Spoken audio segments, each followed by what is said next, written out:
religion anymore. So they're not necessarily rejecting God or not thinking about him. It's the institution they're not happy with. No, and it's interesting, just as I left home this morning before coming here, I've been gone for 4 weeks. On my desk, I saw the latest Newsweek issue. And the headline, I haven't read it, it's by Andrew Sullivan. It said something about to forget God but follow Jesus. So I don't know what his take is on it, interestingly coming from him. But again, it seems to be this bifurcation. Somewhere in the 80s, Bob, I began to get a sense that the more religion became commercialized, the more we were going to flirt with making it a target that would be attacked, because we marketed it rather than proclaiming it. And anytime it invades in the political arena or the commercial arena, there will always be those who question the integrity of its message. So I'm not sure that the numbers would follow the same way if they said, what do you think of Jesus Christ, as they would, what do you think of organized religion? I think the people see it in two different ways, and quite legitimately sometimes. That's a bit more hopeful outlook. I think of Pascal, who wrote that we all have this God-shaped hole in our being and only God can fill it. If indeed you have that many people and that increasing number of people walking around, they must be unhappy and unfulfilled in life, aren't they? In the last trip, I covered 4 stops. I was in Singapore, in Hong Kong, in Thailand, and in Hawaii. In Hong Kong, I was speaking to the YPOs, the Young Presidents Organization, and in Hawaii at the State Prayer Breakfast. The State Prayer Breakfast drew over 2,000. The 2 nights before that, University of Hawaii, which was an overflow crowd. I began this trip one day before I began the trip at Clemson, nearly 9,000 or something, the largest attendance outside of a sporting event. And the attendance of the prayer breakfast, the fascinating thing is people are hungry. There is no doubt about it. Anybody who thinks there's no hunger is just not revealing the facts as they actually are. So Pascal is right. There is a God-shaped vacuum. But with these tremendous attacks from a rabid secularism, a kind of an attractive spirituality without God, the collapse economically, the geopolitical maneuverings in the name of religion, all of these have had a role to play in disillusioning people. But somewhere in the deep recesses of our own thinking, we don't like the feeling of being left alone. None of us does. And we want a voice from somewhere. And the least they are saying in coming to these meetings is there legitimacy to this? You please tell us. The fact is that the mainstream of humanity will not be affected by things like this. The number of bellmen in the hotel we were staying in Hawaii, the number of taxi drivers who talked to me, they all are searching. They will all talk to you about what this means. It is the elite in certain segments of society, politics, entertainment, and the academy, who seem to be heard the loudest, but they are not necessarily voicing what the undertow is for the mainstream of humanity. There's an incredible hunger. They've lost confidence in political leadership, and who can blame them? The shenanigans that go on in political leadership today, and the nonsense that sometimes goes on in religious leadership as well. But then you come to Good Friday, and then you come to Easter, and you see the tens of thousands all over that have a remarkable expression. Speak, we're listening. They really want to hear. One man at the University of Hawaii who was an atheist came up to me afterwards, and he said, the only thing that bothered me tonight is that you didn't do a Q&A. And I said, I wanted to, but the organizers said they're not taking the auditorium long enough. It was just for the talk. What was he saying? I want to interact with you on these things. So it's a partial glimpse, I think, Bob, and when it's made to look like this is the homogeneous expression of mankind, it's just not fair and it's just not true. That hunger that you described speaks to something else that Pascal said in that same comment, was that people would try to fill that void with everything around them, and they would try, in many cases, in vain. Yeah. That's a perfect example of our culture, isn't it? You know, it was years ago when you and I talked about the issues we wanted to discuss. I went back to one of my books on this, and this quote actually came from Malcolm Muggeridge. I think it'll be good for the listener to hear what Pascal actually said. So let me read it for you. My younger days, I memorized it and used to say it, but here it is. It is in vain, O men, that you seek within yourselves a cure for your miseries.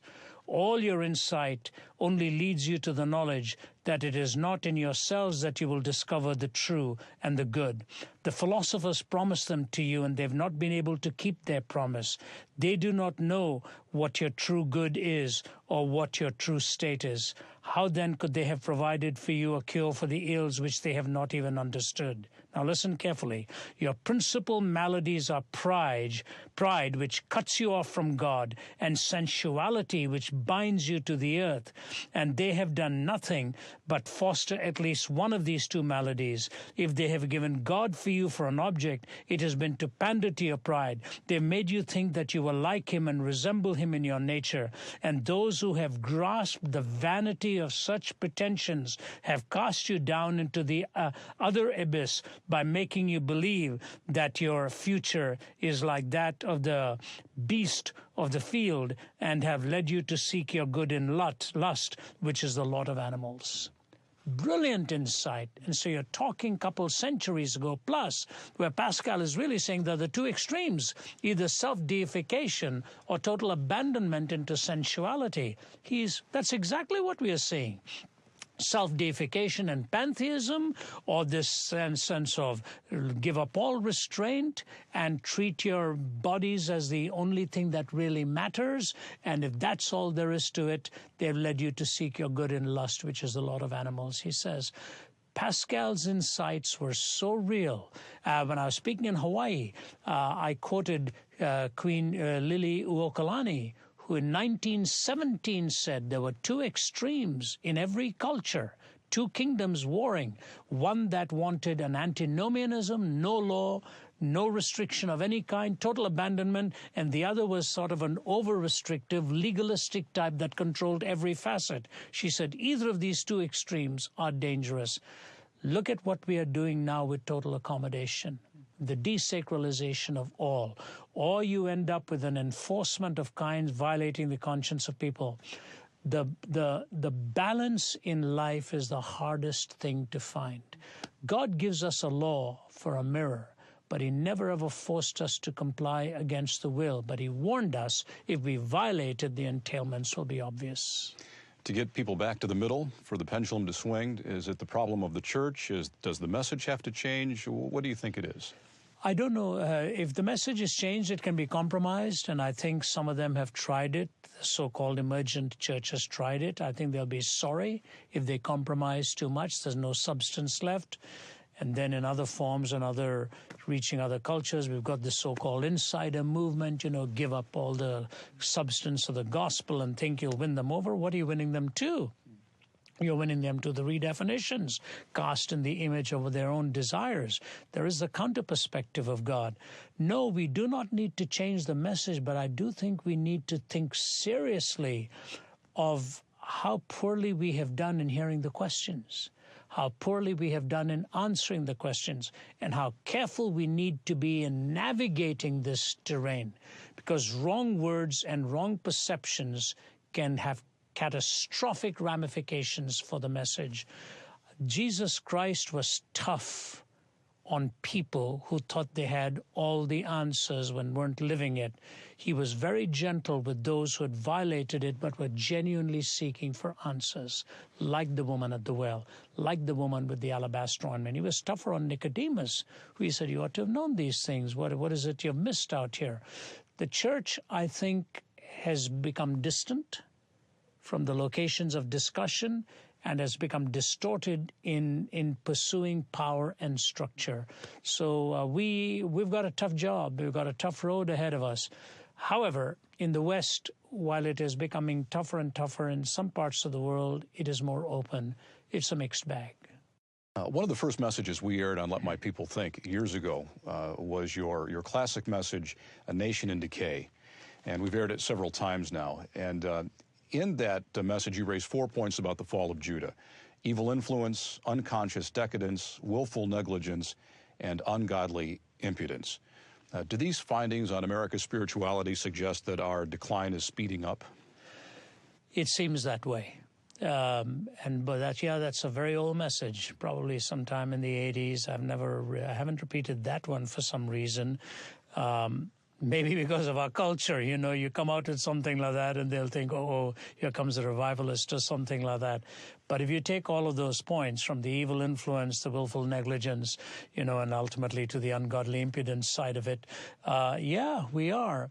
And I think, I don't know who it was I was talking to yesterday, to a very senior official of one of the big companies in our nation today, a very godly man, but a man who sees the challenge in the corporate structures today. And I said to him, the Tower of Babel is being rebuilt in front of our own eyes.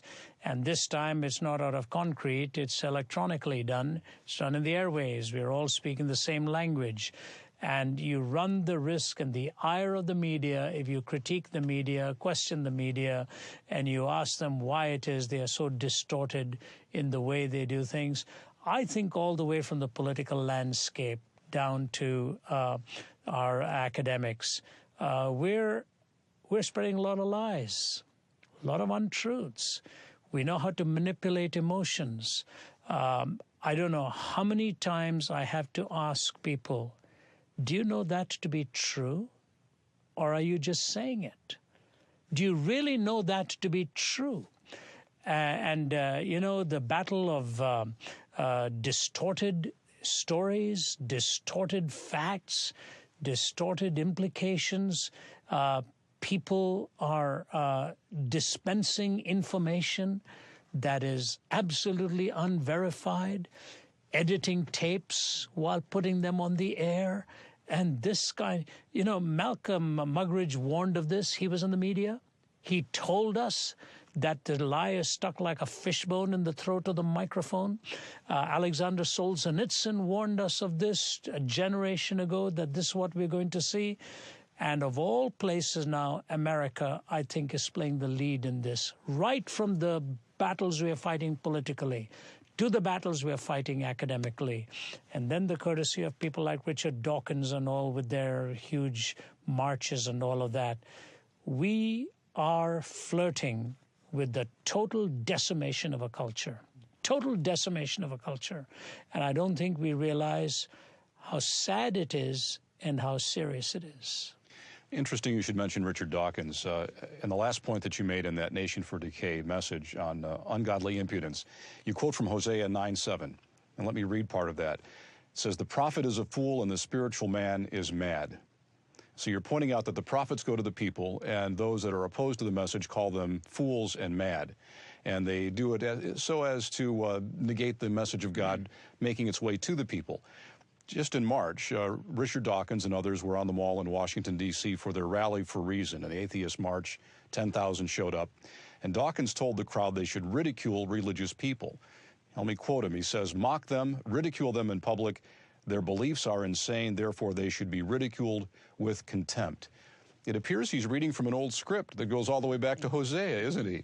When I heard that and read this, I read it hours before my talk at the University of Hawaii. And interestingly, that the University of Hawaii has one of the leading departments globally on world religions. Some of the finest minds years gone by used to use some of their writings and so on. I began my talk by saying I support what Dawkins says, that we should ridicule people with religious belief. And I would recommend that he begin that statement in Saudi Arabia and let him start. And the audience just roared, so there was maybe nasty comment to make. He is really complimenting this society of Christians by saying things like that, because he can say it with impunity. I dare him to go to Saudi and do that. I dare him to go to Iran and do that. The least he will find out is that not all religions are created equal. So to make a statement like that, he reminded me of two other things. I remember as a youngster, I think I mentioned it in one of my books, I was in the city of Nagpur. I was in my 20s or early 30s preaching, and I saw a crowd gathering. And I wondered what was going on, and people were laughing and slapping each other on the back. I gathered around I thought some magician was doing his tricks. It was an insane man. It was a man who was unclothed, literally with stones and stuff, scratching himself, dancing, behaving in a sad way.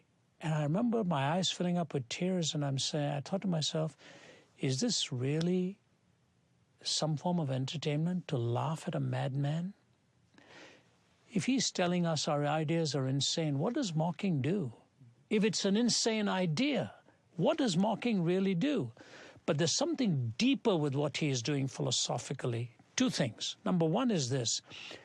He goes on in endorsing a most recent book that has been written, that we now have the answer, how something can come from nothing. And it's this age-old rehashed quantum vacuum that out of which pops up some kind of a particle that, can explain the existence. First of all, it's a misuse of what a quantum vacuum is. No quantum theorist actually tells you that a quantum vacuum is nothing. It's not no thing. There is a pattern. There is the subatomic activity that is going on. So it's not nothing. But suppose it is nothing, meaning no thing whatsoever. What does that do to atheism? I thought atheism's entire definition was everything that is matter. It is a materialistic framework from start to finish. But if the starting point is nothing, then it's not a materialistic framework, it's nothing. And if you're starting from nothing to explain everything, then why not end up in nothing, including meaning? So who's to be mocked here? He's the one who wants to talk about the wonder of beauty and all of this coming out of nothing. That's the insane idea then. That's the thing that needs to be mocked. He's making something out of nothing, making it appear to be nothing, out of which he wants to build everything. It violates the very fundamental starting point of atheism. So even if he is taken practically, I dare him to do it in a counter perspective like Islam. If he is doing it equivocatingly, then it is not nothing, it is something. If he's mocking something insane, then the insanity actually lies on the side of the mocker. Everything he calls for there violates reason. But this shows you who Dawkins is. He is driven by hate. And that's why many respected atheists want to separate themselves from him. Even secular thinkers took issue with that statement of his and called him to task on it. Dawkins is an angry man, and one day that anger will catch up with him. In a world of civility, you do not mock a counter-perspective. You dialogue with a counter-perspective. You mock a counter-perspective, you provoke the baser instincts in a human being, and somebody violent out there will want to get even with a comment like that. He's playing a very dangerous game. I was reading an email this morning from one of our Let My People Think listeners to you, pointing out that when they present the gospel to atheists, as they put it, they're attacked by a pack of vicious, rabid dogs. Mm-hmm. So it's already happening. So what would you recommend to people who find themselves in a position where atheists are mocking them in this way? Yeah, once upon a time, all of my answers would be very ironic, very warm, very cordial. The older you get, you tend to react, and I'm not sure it's the wisest way. I also have to back down some time and saying, is this really a shouting match? What is the end in sight we desire? Are we desiring the winning of the person or the decimation of the person? We are seeking the winning of the person. Let me give you an example of this. I may have used this at some time. I was speaking at the University of Malaysia, or I think it's called Malaya. It's the oldest Islamic university in Malaysia. And a professor of geology, he's a Christian gentleman, came to me and he told me this story. I wish I could remember his name. It's something like Gentle Lee or something like that. Very fine man. I'm talking several years ago. He took me out for dinner. He said, Ahmed Deedat, the Muslim debater who's passed away from Durban, South Africa, who was taking on all comers, he came to speak at that university and he mocked the Christian there. And this gentleman stood up and he said, why are you mocking Christianity? And the man said, because it's a farce. He said, nobody can live the Sermon on the Mount. So Professor Lee said to him, why do you say that? He said, come on up here. So Professor Lee walked up to the front and the man slapped him across the face. Ahmed Deedat slapped him across the face. He said, turn the other cheek now. And Professor Lee told me, he said, Ravi, my face was ringing with that slap. And I turned the other cheek to him. He said, Deedat didn't know what to do. The audience was packed. He said, all right, I won't go that route. But the Bible also says if a man asks you for your tunic, give him your cloak also, whatever. He said, take your trousers off for me. And Professor Lee told me this himself. He said, I looked at the audience, many of my students in there. I said, please forgive me for doing this. And he took his trousers off and was standing in front of the audience in his underwear. And Deedat was just mocking and laughing at him. And then he picked up his clothes, walked out of there. He said, Ravi, my office was lined up with Muslim students the next day, begging for forgiveness for what was done to me. And this kind of nonsense that Dawkins is propagating is exactly the kind of stuff has been tried. It's nothing new. And you really end up looking foolish when you mock somebody's faith like that. There are many beliefs in the world I do not agree with. But if I were to encourage people to mock the person the way he is calling for it, here's the point. In the Christian faith, there's an egalitarianism of people and an elitism of ideas. People are equal, ideas are unequal. Let ideas be pit against each other, but don't take away the egalitarianism of the person. Don't rob the person of his dignity or her dignity.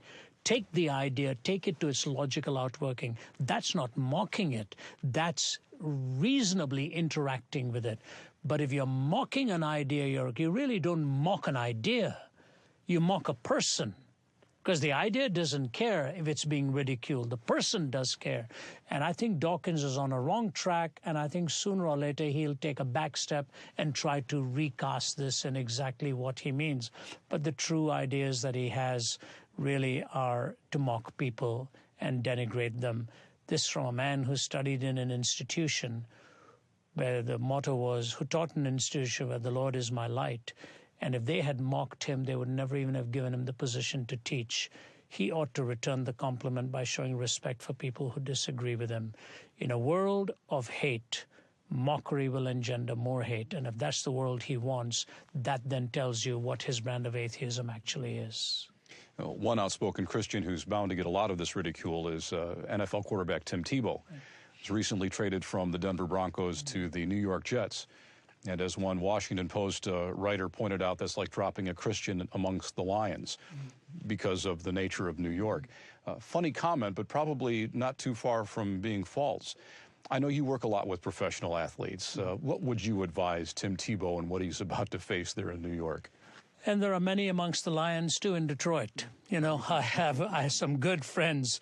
The place kicker there, a marvelous, tremendous Christian, and many others and so on. I won't take the liberty of naming them without their permission. But there are many Christians in the NFL, many Christians in the NBA, and, so it goes. Many Christians in the MLB. I've spoken at some of their chapels as well. Tebow's a very unique guy, Let's not recast him in everybody else's image. If he wants the liberty to get on his knees and pray and God gives him all the success, so be it. If he doesn't do as well as he anticipated, my prayer is God will protect him from the predators. Isn't it interesting? Joe Namath came out and lampooned Tebow. You know what? If I want my kids to have a hero, it wouldn't be Namath. I would rather them follow who Tebow is. And then, of course, you've got Jeremy Lin, from the New York Knicks. He's survived it, and he is quite outspoken, and he said Tebow is one of his heroes. Here, I think, is the point we want to make. If a man or a woman has the liberty and the desire to propagate what they believe, interact with them on it. Let them have that freedom to do it. These battles, I think, have always been there. They are now getting big front lines because of the media in which we are. If you know Christ, you follow him. Understand your audience, how best to communicate with them. Don't let them rob you of the truth by which you need to live. Just understand the best way in which to communicate it.